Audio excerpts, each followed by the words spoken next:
So I'm Árni Guðjónsson. I'm head of product development and partnerships at Monerium EMI.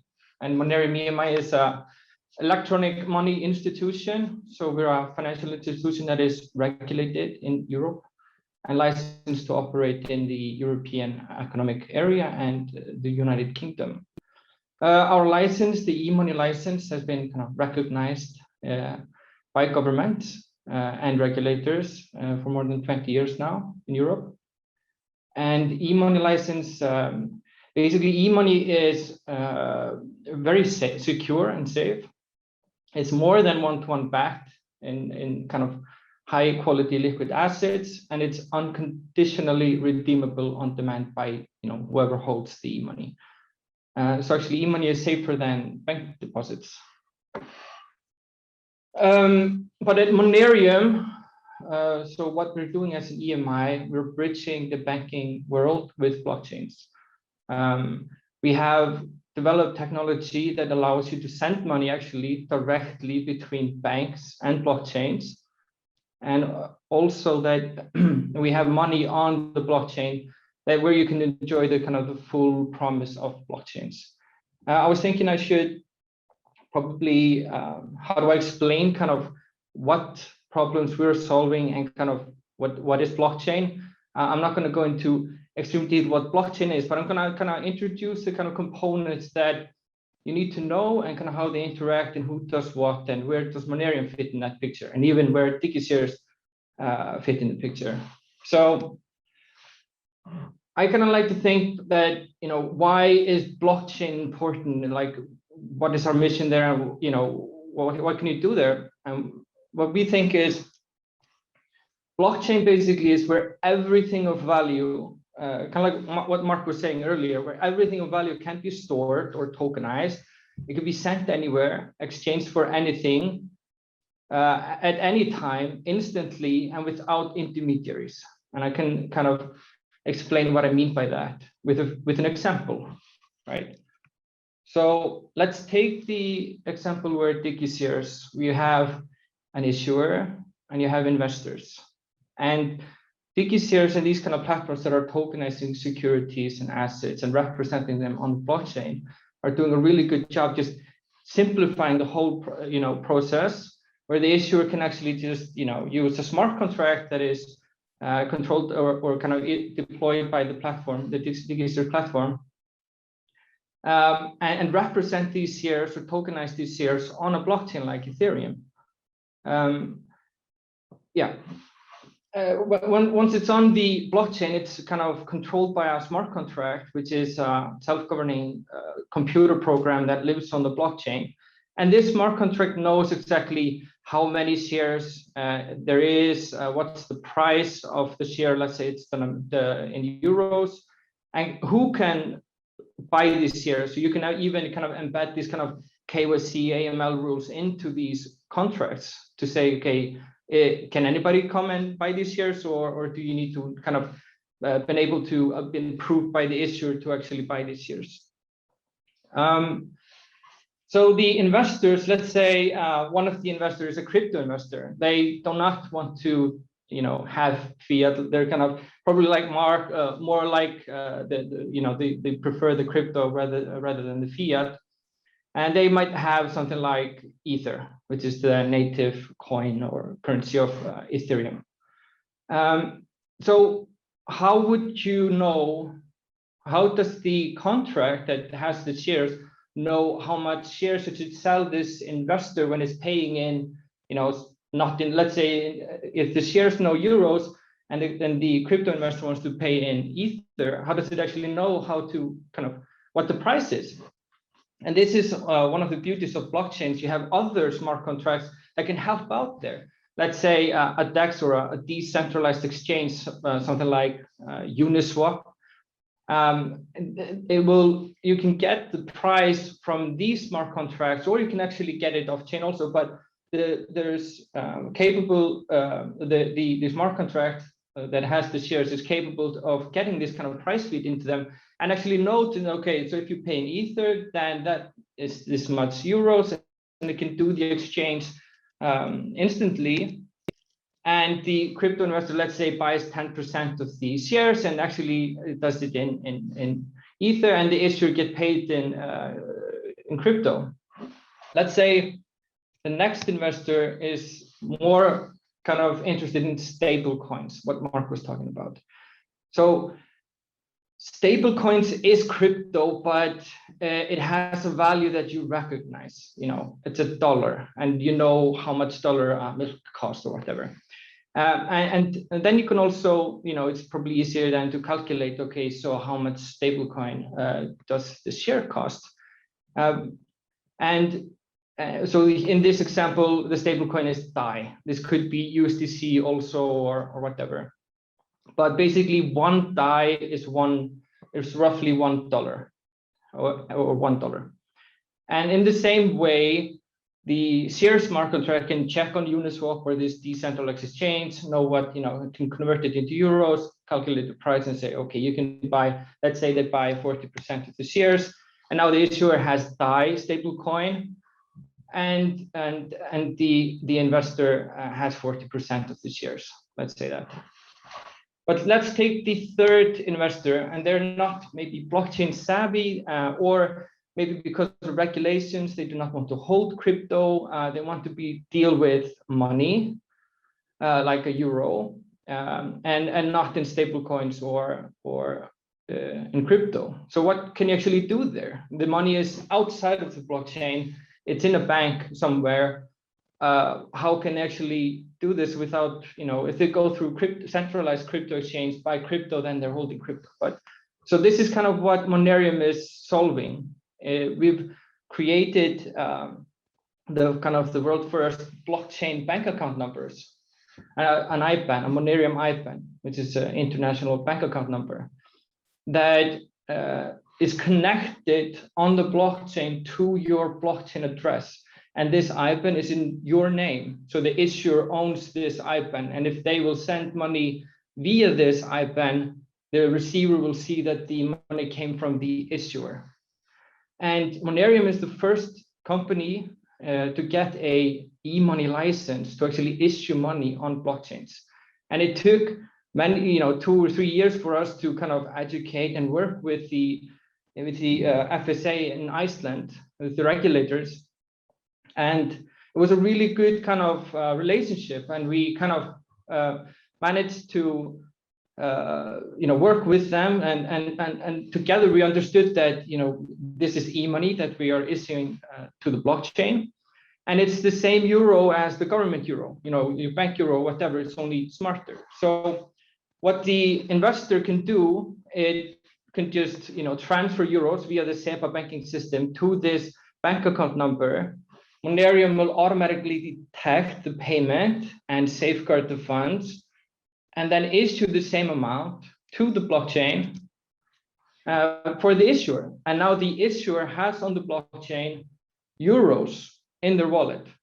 So there's a difference between the e-money that we issued and the stablecoin, where the stablecoin acts like money and the euros that we issue is actual money. And the cool thing also is that what we built here is that these bank account numbers you can connect them on chain also, that the smart contracts can interact with the payment information that we receive, and it can actually then say, okay, the smart contract knows that the payment has been received, you have euros on the wallet, and they can actually issue 50% of the shares. Let's say that the 50% of the investors want to deal with money, and the 50% of shares goes to this investor, right? So now we have a scenario where the investors has bought these shares, they own their percentages, and it's amazing also on blockchain that they can trade these real estate tokens between themselves or with somebody else, and the blockchain always knows who owns what in the real estate, and you can do a lot of cool things there. But now the issuer, let's say the issuer, needs to pay bills or salary or whatever, or fund their project to be able to kind of start paying interest. What can they do with the cryptocurrency, the stablecoin, and the euro that is on chain? And the cool thing is that these decentralized exchanges that I was talking about, like Uniswap or whatever, they can convert the crypto for the euros programmatically, or just directly with these platforms, these smart contracts, and get euros. And then they can use their IBAN to just transfer the euros in one transaction into their bank account. And now the money lives in their bank account, and they can do whatever they want, on the bank account side. So that's kind of how we, the problems that we're solving. But let's say if we take it even further, now a little bit later, the project is funded, getting interest, we want to pay interest to the investors that actually hold these real estate tokens. And the cool thing is that, you could have a separate smart contract for that, which just handles this. So the issuer or anybody can pay the euros into a smart contract that says, all right, this is the interest, it can be paid out, and it could automatically be pushed in real time to the investors, or the investors can collect their interest by proving, because the investor can show the smart contract, I own 10% of this real estate, I want to get this interest, and they will automatically get paid by the smart contract without any intermediaries. And this can happen monthly, yearly, or in real time. You can actually stream money to the investors in real time on chain, which you could never do in the banking world.